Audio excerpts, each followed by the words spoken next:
Many people are looking for the right person, but not many are trying to be the right person. Check this out. Get it?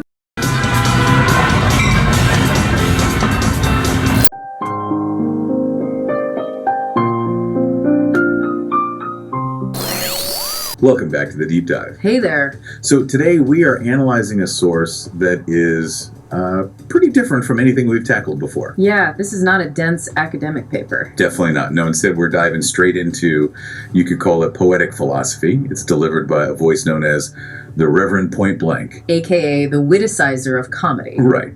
And he preaches what he calls the gospel of truth. And he delivers it Chicago style, straight from the hip. And that style it's vital. You have to understand that to get the material.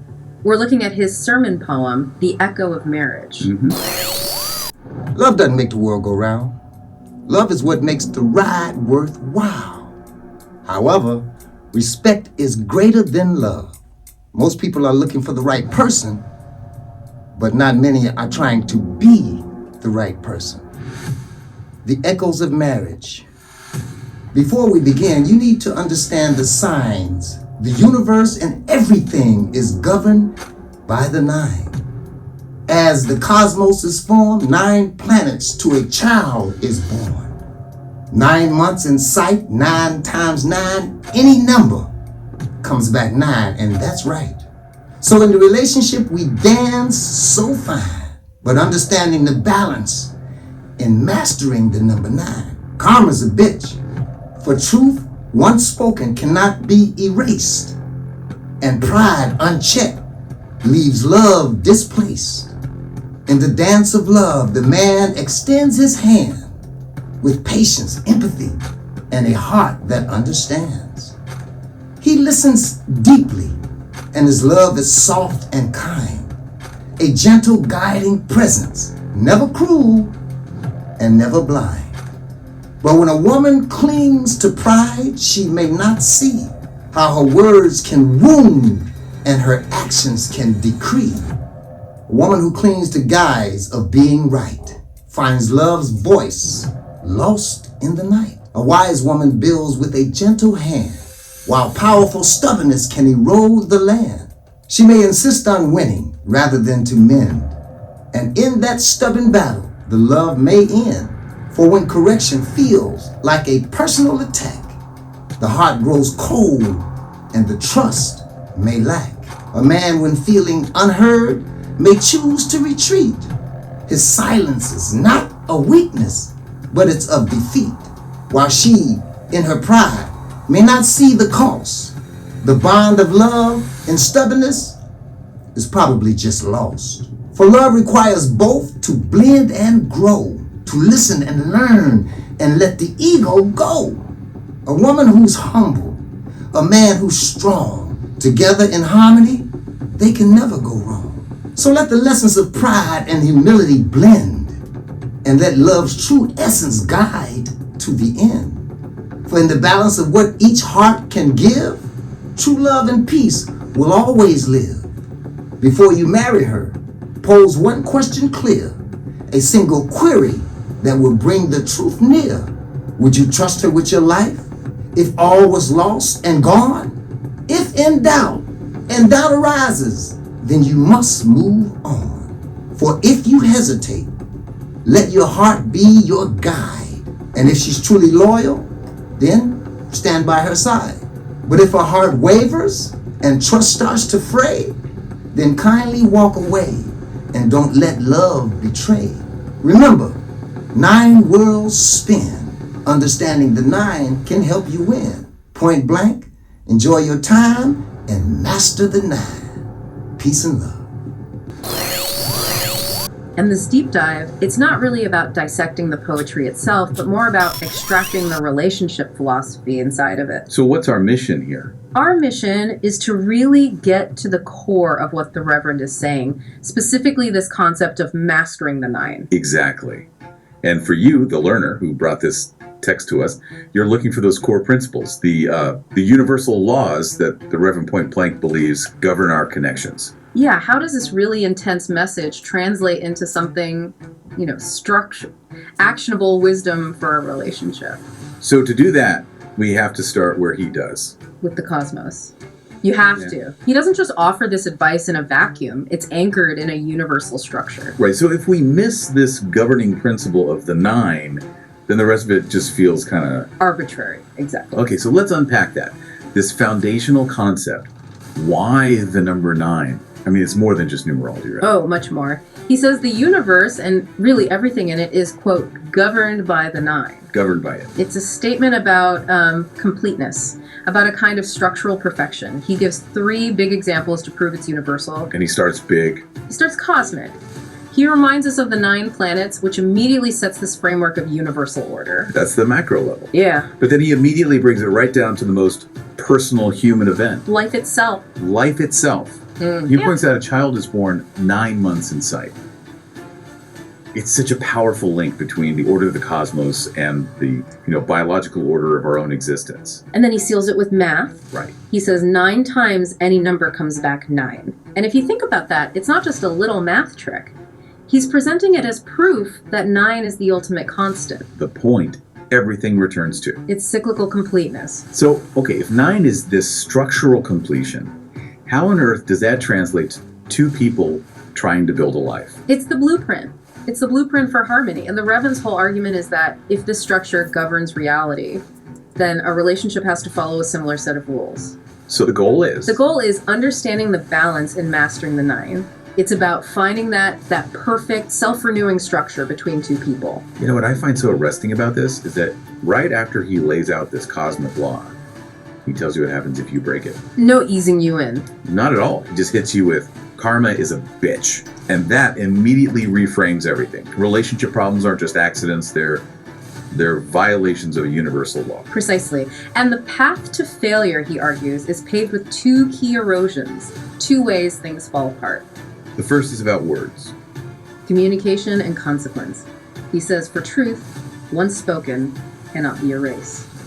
Words have this permanent, lasting weight. Which sets the stage for the second, and I think deeper, erosion, which is internal. Pride. Pride, he says, and pride unchecked leaves love displaced.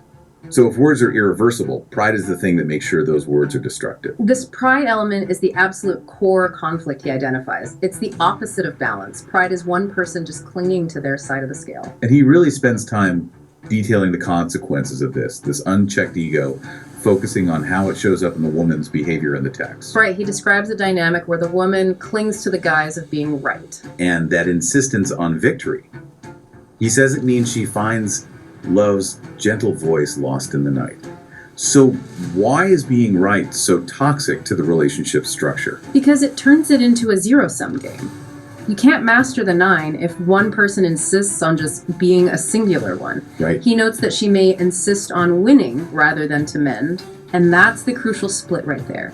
The goal shifts from repair to victory. And that stubbornness can erode the land. He calls it an environmental hazard. A total hazard, and he gives us the psychological mechanism for it too. Which is? When a heart is ruled by that kind of pride, any kind of feedback, any attempt at correction is seen as a personal attack. Not as guidance. Never as guidance, and that's the kill switch. When correction feels like an attack, the vulnerability you need for connection, it just evaporates. And when that happens? He says it plainly, a heart grows cold and trust may lack. The foundation you need for harmony is being actively sabotaged by this refusal to ever be wrong. Okay, so if that's the environment that's created by pride, this place where your partner feels constantly attacked, but the goal is winning, Yeah. how does the man react in this philosophy? The text is explicit. He may choose to retreat. To retreat. And this is a critical point that the Reverend really stresses. He is very specific about this silence. How so? It is not of weakness, but of defeat. It's the exhaustion. It's the resignation that comes when every attempt to communicate has just been blocked by this fortress of pride. That's a powerful distinction, but I do have to push back a little on the text there. Yeah. Doesn't silence, even if it's born of defeat, often feel like weakness or abandonment? Absolutely. Does the Reverend address that perception versus the intent? Because no matter why the man retreats, the act itself seems counterproductive to mastering the 9. The philosophy seems to suggest that the retreat is a consequence, not a malicious choice. The text implies the man has basically hit his limit. He can't uphold the balance against this overwhelming force of ego. And the woman. If she stays stuck in her pride, he warns, she may not see the cost. And the bond is just lost to stubbornness. The man's defeat becomes the entire relationship's defeat. It sounds like a tragic loop. Pride forces a retreat. The retreat confirms the separation, and that just justifies more pride. It is. So if that's the path of failure, of erosion, let's pivot to the path of success. The solution has to be active, right? And mutual. What does this dance of love look like when it's working? Well, the Reverend transitions from that negative image to a positive, complementary one. Mastering the 9 requires these very clearly defined roles, and they have to be actively pursued. And he starts with the man's positive role. He does, and it's centered on emotional strength and, importantly, on service. He's the one who extends his hand, showing patience, empathy, and a heart that understands. So it's not about being dominant, it's about being stable. An emotional anchor, the steady gravitational force, Yes. and that stable presence then dictates the communication. The man listens deeply, his love is soft and kind, he's a gentle guiding presence, never cruel or blind. So his strength is used to create a safe space. A safe space for correction and growth, yeah. Which prevents that whole spiral into conflict we just talked about. And that creates the right environment for the woman's complementary role. So if the man's virtue is this empathetic strength, The woman's is humility. humility. The text says a wise woman builds with a gentle hand. And humility here, it isn't submission. It's not about being a doormat. It's the active choice to prioritize mending over winning. It's the ability to receive that guidance from her partner. From the strong listening partner, yes, without seeing it as a personal attack. It's the antidote. Humility is the direct antidote to the pride that makes the heart grow cold. And that humility is what allows her to build. So if he provides the stable foundation, she does the active construction. The gentle hand is a patient one. A hand that understands that a relationship needs constant, deliberate work. It's not about demanding perfection or victory right now. I see. And then the Reverend synthesizes these 2 virtues. This is the moment the 9 is mastered, he says. A woman who's humble and a man who's strong, together in harmony, can never go wrong. That's the ideal pairing. It's the achieved balance. 2 distinct forces, stability and vulnerability, that are complementing each other, not competing. So for you, the learner, listening to this, what does this philosophy really demand for a relationship to succeed? It's clearly not just about finding the right person. Not at all. It's entirely about mutual, active participation in that structure. You both have to be doing the work. All the time. The text concludes by saying true love requires both partners to bend and grow. It's a constant, conscious choice to listen and learn and let the ego go. So that blending of the lessons of pride and humility, that's the real work of mastering the 9. It is. It means that every single interaction is a new chance to find that balance point, that structural completion. Instead of letting the system just break down into you versus me. The relationship becomes a self-correcting system, Yeah. like the cosmos he described at the beginning. And there's a profound reward for that. The philosophy promises that for in the balance of what each heart can give, true love and peace will always live. It's a promise that if you put in the effort to find balance, you get permanent peace. Yeah. It's just a remarkable piece of philosophy. Yeah. I mean, to distill these incredibly complex dynamics into a moral framework that's all about ego and understanding. Yeah. And to deliver it with such blunt force. It absolutely is.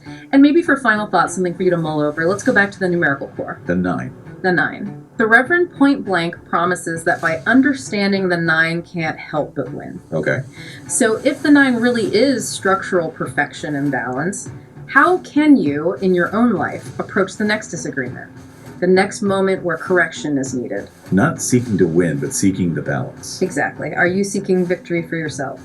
Or are you seeking the structural stability that those 9 worlds that spin represent? That seems to be the core question this whole deep dive poses. It asks us to look right past the surface argument and see the deeper system that's at play. A truly profound set of insights.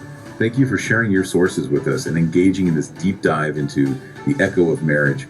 We really do recommend you revisit these ideas. And as we close, we want to echo the Reverend Point Blank's own sign-off, which is its own piece of advice. What's that? Peace and love, and stay frosty. And you can find more of his work at JusChillin.com. Love doesn't make the world go round. It's what makes the ride worthwhile. However, respect is greater than love.